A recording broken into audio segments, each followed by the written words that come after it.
So it has to be nice for you when, the embargo lifts and all the reviews are positive. Were you nervous, or what's been the reaction? Always nervous. When you see those first reviews, I remember when Spartacus was first coming out, our first episode was rough. I've been on record saying it's my least favorite episode. And when the reviews for that came out at first, they were horrible. They were terrible. I mean, it was one bad review after another. So for this, I also felt like coming out of the gate on this show, we had a much stronger start than we did on Spartacus. So I was anxious for people to see it, but you never know how anyone will react. So yesterday, when the embargo was lifted and the first reviews started coming out, I was over the moon. I was very excited that people responded to it as strongly as we responded to the material. One of the things I really enjoyed about the first 5 episodes is that the scenes don't feel rushed. It feels like characters have time to breathe, have conversations, have real dialogue. Which I guess is a benefit of Netflix and not having to worry about commercials and stuff like that. Can you talk about that, how you do have the ability to have full conversations and get to know people? Yeah, the ability to have people sit and talk in a scene and not have to worry. There's this old rule when I was working in network television that no scene could be longer than 2 pages. And I always bucked that rule and thought it was ridiculous. My feeling is a conversation should be as long as the conversation needs to be. And the great thing about the Netflix model is that they were fine with that. They were fine if we just had a long conversation. As long as it was interesting and the drama was there, no one ever said, this is longer than 2 pages, can you start cutting it? And as the series progresses later in the season, there are some riveting scenes of 2 people sitting across a table talking to each other for 5 minutes. Could it be Matt Murdock and Wilson Fisk? I can't tell you. I am curious, though. One of the things I've noticed with The Strain and with Game of Thrones, they write the entire season before they start filming. How was it with Daredevil in terms of writing scripts before getting in front of the cameras? We did not write all the scripts before we started filming. Did not have enough time. When I came onto the project, when Drew Goddard had to leave to spearhead the Sinister Six movie, we had 2 scripts, the first 2 written by Drew Goddard. There was a third that was being written. And we were about 10 or 11 weeks away from starting to shoot, so it was very tight. When we started shooting episode 1, we had 6 finished scripts, and episode 7 was being written. So it was kind of a hybrid network premium model. Where we didn't have all the scripts written, but we had a good run at it. Did you know, how early on did you know where the season finale was going to go? You know what I mean? Like, were you figuring it out? Where did you, talk a little bit about that, knowing what's that 13th episode going to be? I inherited a great roadmap from Drew Goddard before he left. There was a 13-episode layout with each episode generally saying 1 or 2 sentences about, this is what this episode is about. So there was an idea laid out there that I loved. And I remember one of my first conversations with Netflix when I came in and sat down with them for the meeting. They said, okay, so what do you want to change with Drew's layout? And I said, nothing. To start with, there's no time to change the layout. If we start messing with that, we will have to shut down and we won't make her date. And besides that, it's a great blueprint. I always say Drew left me with a phenomenal menu, and hopefully I whipped up a delicious meal.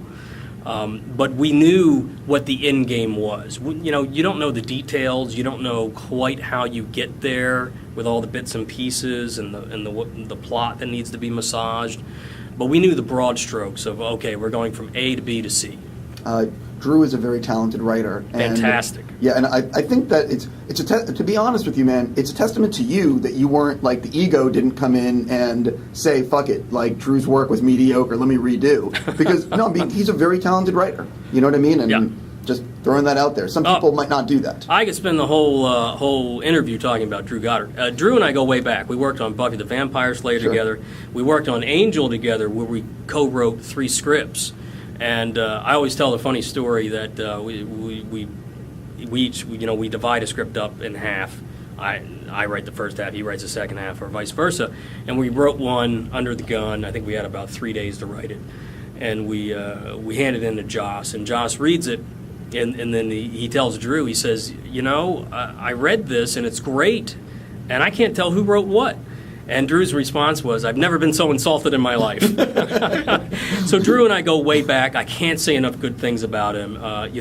This show is just as much his as it is mine. He had a fantastic idea, and I was thrilled that I was able to come in and execute it.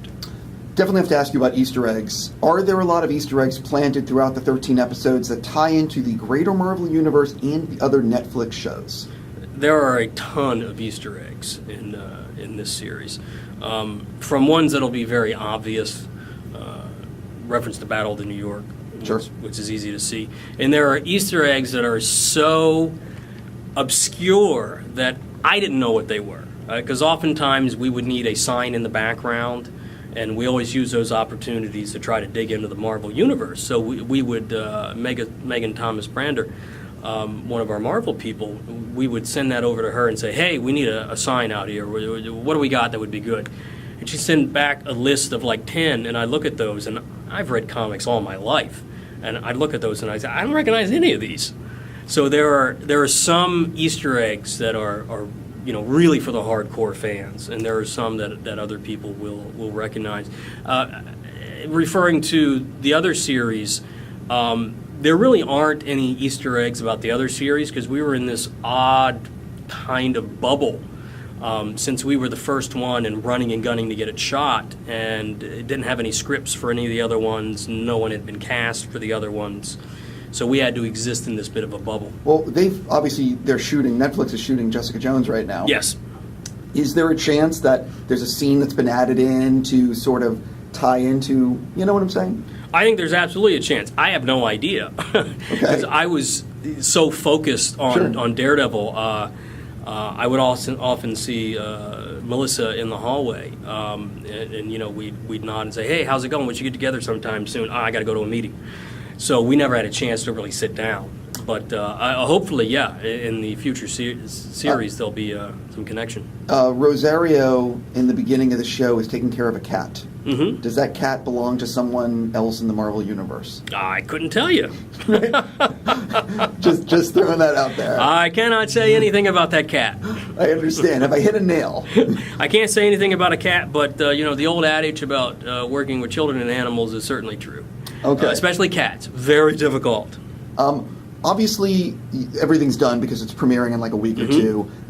What's it been like since you wrapped on the show and with the other Netflix Marvel shows coming? Is it something that you're going to be staying involved with to help out on another show? I believe you guys eventually are going to do The Defenders. Mm-hmm. So are you involved with that once Daredevil, you know what I mean?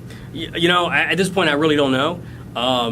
Jessica Jones is in full swing, and obviously it was just announced with a wonderful showrunner for Luke Cage.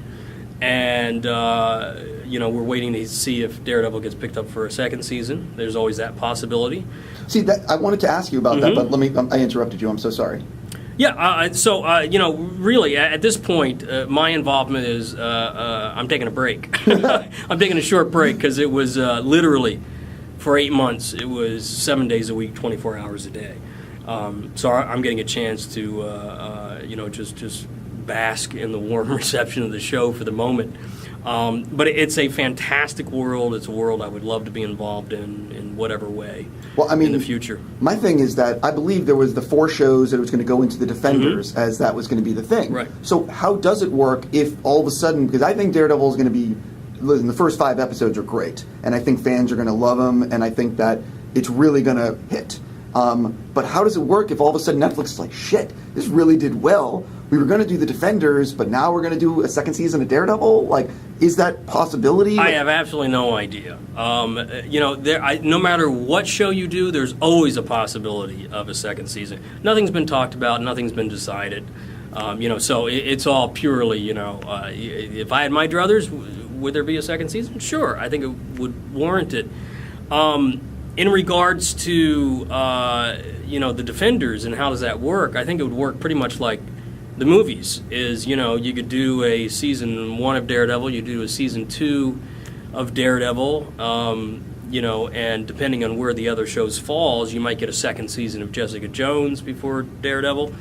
There's just really no telling. It's really kind of a grand experiment. So will there be a second season? I have no idea.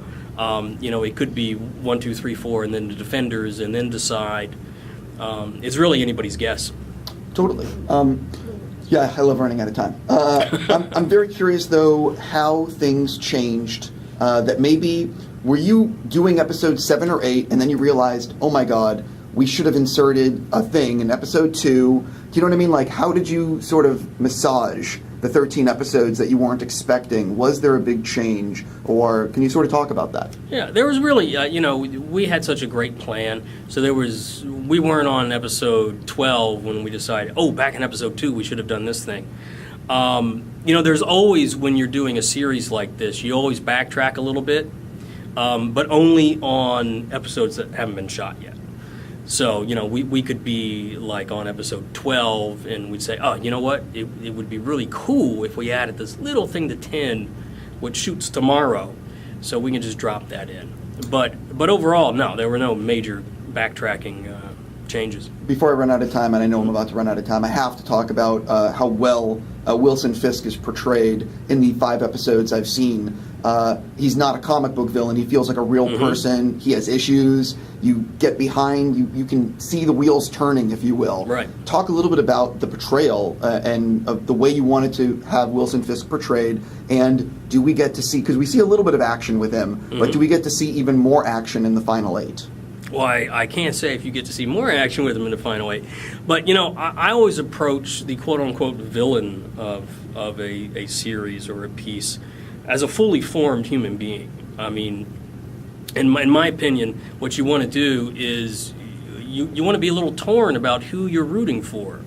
And you want to understand where the person's coming from. There's a line later in the series, I believe Ben Urich says, where there are no heroes or villains, just people with different agendas.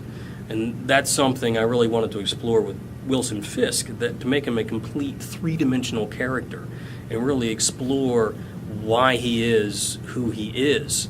And on top of that, we were just overjoyed that Vincent D'Onofrio responded to the material.